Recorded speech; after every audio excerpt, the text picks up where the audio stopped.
Who holds all the power in the UFC? Watch this video. Hello, welcome to Me Edson. I hope you're all well. So, the UFC, who holds all the power? Now, if you watched my previous video about Jon Jones, who's going to fight next, he's trying to leverage his position. He's going to say, hey, look, if you want me to fight Tom Aspinall, you're going to have to pay me, fuck you money, as he calls it. He's going to have to pay me an obscene amount of money to get into the ring, right? So this is not about competition for him. This is just about money. Now, if he thinks that he can leverage his position, his name against the UFC, I think he's going to have a very rude awakening. So the UFC, they operate purely as a closed shop. They dictate everything. So he should know this, right? Because he's been in their system a long time. They dictate how much the fighters get paid. They dictate what endorsements they can do, what promotions they can do, what kind of advertising they can or really they can't do. So they're very restrictive in what a fighter can do and how much a fighter can earn. Then only when a fighter starts generating a lot of interest and also sells a lot of pay-per-views, then they'll get a percentage of that, or they'll get a better fixed rate of return. Now, obviously, the model is slightly changing in terms of pay-per-views because they're also talking about broadcast rights and contracts as well. So once you start getting these millions and millions in, then maybe you can afford to pay your fighters a little bit more. But here's the thing.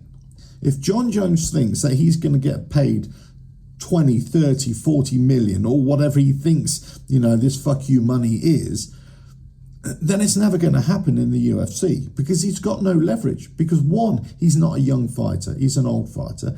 He's just beat Stipe Miocic, who just looked old. It shouldn't have happened anyway. He hasn't been active enough. And he wants to fight Alex Pereira instead of Tom Aspinall, who is the young buck, and he is the #1 heavyweight champion in the world. So if he's ducking Tom Aspinall and he wants to fight this glory fight, then he's not really doing it for the UFC. He's doing it for his own ends. And he's doing it because he wants to have an easy fight towards the end of his career.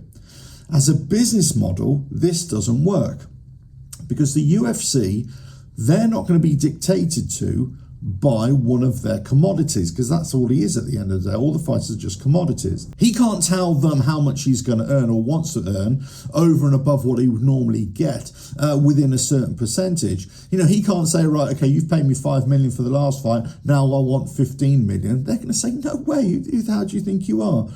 Now, if he was, let's say, 30 years old and he had another 10 fights in him and they're all going to be high-profile fights, and let's just say, for example, Francis Ngannou was still within the UFC, because this is exactly what happened with Francis Ngannou. He wants to go a certain way.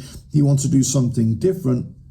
Then also they were playing hardball with him, and he managed to get his fights out there. He just played along. He said, yeah, I'll fight, whatever. He saw out his contract, and then he was free to go off and do something else. Jon Jones never done that. So basically, if he was to fight somebody like Francis Ngannou, then you could say this is going to be a massive, massive global event. This is going to earn millions and millions on pay-per-views and broadcast rights as well. Therefore, we're going to pay you extra. But unless he's got a massive opponent like that, it's not going to work. The UFC hold all the cards here. They're the ones, the dominant players. The UFC, Dana White, they decide it. And sometimes they sort of dangle the carrot, and sometimes they play these fighters off each other, and sometimes they tell us, oh yeah, the fighters have got all the power. They haven't. They got no power at all. So Jon Jones can do all he likes. He can say all he likes. But at the end of the day, it's whether the UFC are going to accept it and whether they're happy to go along with it. But it's their approval that he has to seek.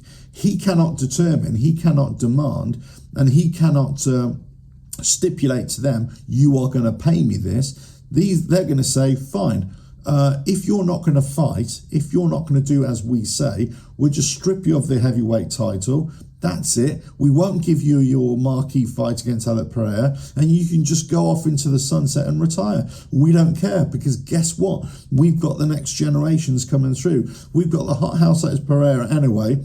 that everybody loves to watch the fight. Fantastic. We've got other UFC fighters and champions that are just fantastic as well.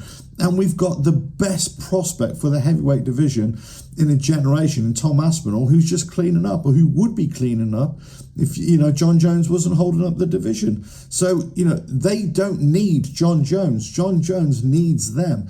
He can't leave the UFC. Here's the other thing. Jon Jones can't leave the UFC because he's in another 6 fights or in an 8-fight deal as well.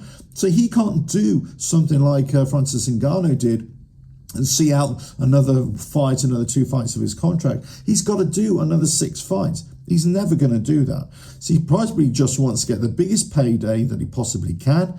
And the only way he does that is to have 2 more fights. Yes, 2 more fights. First and foremost, he fights Tom Aspinall. Then he fights Alex Pereira if they want to give that to him. But he's got to satisfy what the UFC wants in terms of a business model, and also what the fans want as well. Because right now he's turning into a bit of a joke. Let us know your thoughts in the comments below. But the UFC hold all the cards for me, and fighters, they have very, very little influence here. If you like what I do here, we'll just keep on watching the videos, and I'll catch you again. Bye now.